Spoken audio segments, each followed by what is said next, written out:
Senior Advocate of Nigeria, Ebun Adegboruwa, believes that the rot in the legal profession is very deep. But how can the judges and the courts face the challenges ahead, especially with the expected increase in political activities? That's the starting point of our conversation. The judiciary is well up to the task in terms of the knowledge, in terms of experience, in terms of capacity. If you recall that among the three tiers of government that we have, the judiciary is the only stable arm.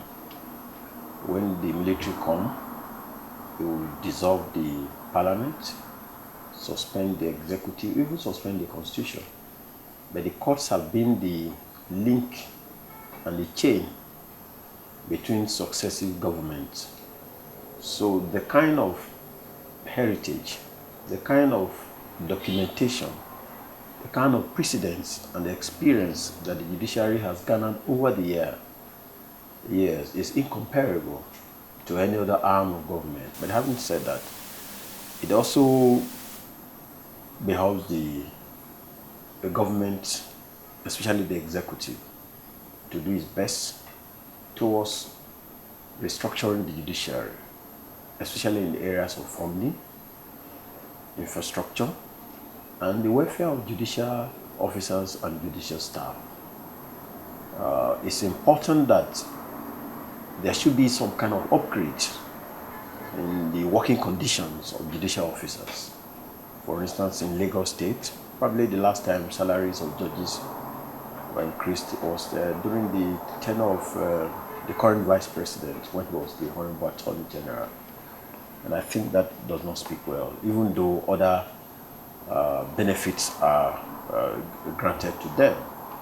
But if you look at what goes on in the Federal High Court in Lagos, in terms of the infrastructure, I think that one of the priorities for 2022 should be the completion of the project on Bodilon, so that the Federal High Court can become functional optimally.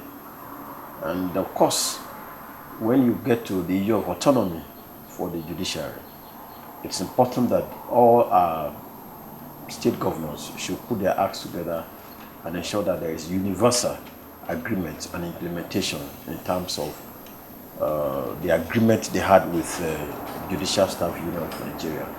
If all these have been done, and then there is the will on the part of government to respect the judiciary and stop interfering in the activities of the courts, obey the orders of courts, I believe that sufficiently the judiciary will cope with the challenges that will come with 2023. I heard what you said about the infrastructure of the courts, particularly the building at Bodilon, Ikoyi.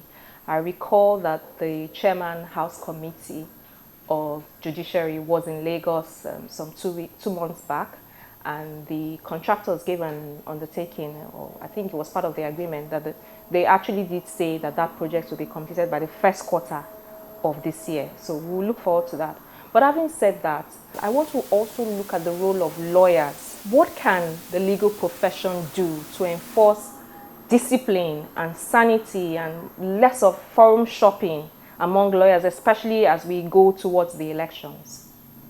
I think generally, apart from the fact that 2022 marks a prelude to the 2023 general elections, it's also election year for the lawyers, as Mr. Olumide Akpata will be conducting election in August for the purpose of ushering in a new executive. So I think that also gives us the opportunity. But in terms of the role of lawyers in the administration of justice, it's going to be difficult, talking practically, to stem the tide of sharp practices, corrupt practices, transactional judgments, because as you would discover now, virtually all notable person in the country wants to study law, which is good for us. But there's a different motive. Those of us who are actively involved in advocacy, litigation, do so for the purpose of using law to advance society. So probably people have different understanding of what is the purpose of law for society itself. Having said that, it's clear that generally the people involved in most conduct that will come to the unbecoming are senior lawyers, and they have become entrenched, and it's taking time. And so I've come to a conclusion that some of them are bigger than the profession itself. And so we speak about them, we talk in hushed voices, mention their names, talk about what they do. We have cases against them and we see the nature of their practice. But they've become entrenched politically, they've become entrenched professionally. And so it's difficult to uproot them. That's the reality of the matter. So we're just going to continue like this? It will take a revolution in the legal profession. So I don't want to deceive myself to say that a particular method can be adopted, because it will involve the security agencies, law enforcement agencies, it will involve the executive, the government of the day, it will involve the judiciary. They are spread all over these places. And from the analysis of what goes on in the appointment of judicial officers, in the conferment of the award of so many other things, it's just virtually impossible to uproot. Virtually impossible. I'm telling you the truth. That's a sad commentary. For now, that's the reality. It's deep-rooted, and the highest people are involved, with all due respect. They are in the minority, no doubt, but they are well entrenched. That's the truth. Your pessimism with the change in the legal profession, does it also extend to the issue of dealing with the delays that we see with court proceedings? Proceedings drag endlessly, and that seems to be a perennial problem. What are the concrete things that we can do about that? The delay in the justice system is purely due to lack of funding. It's due to lack of manpower. You see that this year, because of agitation, 14 judges were appointed for Lagos State alone. And by the time you absorb them into the system, it's as if nothing has happened. Because there are judges who have 600 cases on their dockets, the courts have 70 cases in one day. It's a human being. How many trials would they hear? So the executive is doing this deliberately to slow down judiciary in order not to have an effective system that will checkmate excesses. So that when they do anything and you challenge them, they say, go to court. So we'll meet in court. Knowing that before you go through the process of filing, cases assigned, is heard, trial is conducted, judgment is delivered, the rest is gone. Wow. So that to me is the solution, is to confront the executive and get proper funding for the judiciary. Who should do that? The NBA has that responsibility. We should take the Nigerian Bar Association back to a pressure group and cut out some of the jamborees and things that we do to try to be on the good books of those who are in power. Because those people are the ones responsible for the rot in the judiciary. So as long as we run to them for funding, as long as we run to them for patronage, for deliveries, to deliver speeches in our conferences, it will be difficult. We make the NBA events purely professional, meant for lawyers alone. There are enough lawyers to address us, to talk to us on contemporary issues, so that when we meet, we take decisions. When the NBA speaks, the people in power should really be shaken. Away from legal issues, I wanted us to look at some contemporary issues that are playing out, and one of them is this controversy that is brewing with the Magodo land crisis. And even though the governor has said that he would assign lands and there's been a kind of meeting, but the issue of the enforcement of a Supreme Court judgment. Some people are saying that the AGF does not have any role to play or any power with enforcing court judgments. Where do you stand on that issue? What is the law, the position of the law on that issue? Well, first of all, I'm glad that the executive governor of Lagos State has been able to bring parties to a round table for the purpose of enforcing the judgment, because it was going to be a bad precedent for us in a nation that people still have to go through any form of procedure to reap the fruits of a final judgment of the Supreme Court. Now, under Section 287, Sub 3 of the Constitution, all persons exercising legislative, executive, and judicial authority, all persons exercising authority in our land are bound to obey and enforce and give effect to the judgment of the Supreme Court. Now, under Section 233 of the Constitution, the Supreme Court is the final authority on legal matters in our land. So once a decision is delivered by the Supreme Court, it should be obeyed by everybody. So to that extent, under Section 287, the Attorney General being a member of the executive, the Governor of Lagos State being a member of the executive, the Chief Justice of Nigeria being a member of the judiciary, anybody at all is obliged and encouraged to do everything to ensure that there is an enforcement of the judgment of the Supreme Court. But the method in which it was approached in this particular instance then has thrown up the vexed issue of whether we are actually running a proper federation, because you saw the drama between the executive governor and a chief superintendent of police who refused to obey the directive of the governor. And I think it's what we keep talking about. If the governor is the chief security officer, not just over the police, but over the army, over the navy, and all other security agencies located within his state, there should be statutory power in that regard to make his directive to them to be effective.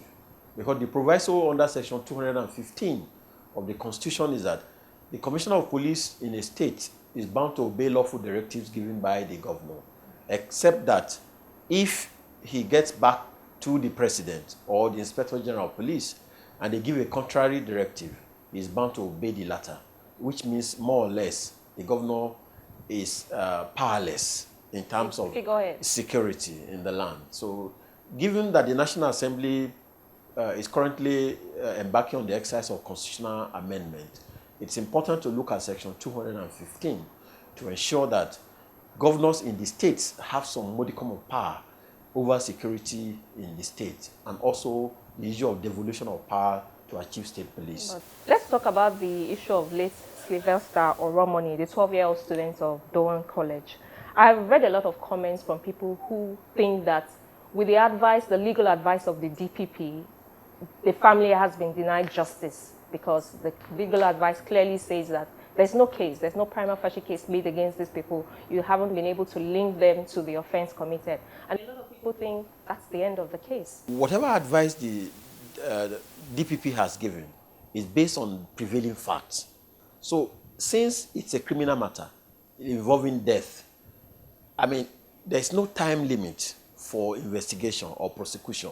So I believe that in the course of time, the family will be engaging and be taking steps towards unraveling further facts, as the case may be. There is a coroner's inquest that is ongoing, and if that is kick-started and the new facts come on board, there will be need for a review of the opinion of the DPP. So there's no finality in the matter yet. We can't say that it has ended. I don't think people should lose hope. Finally, the issue of the NSAS panel.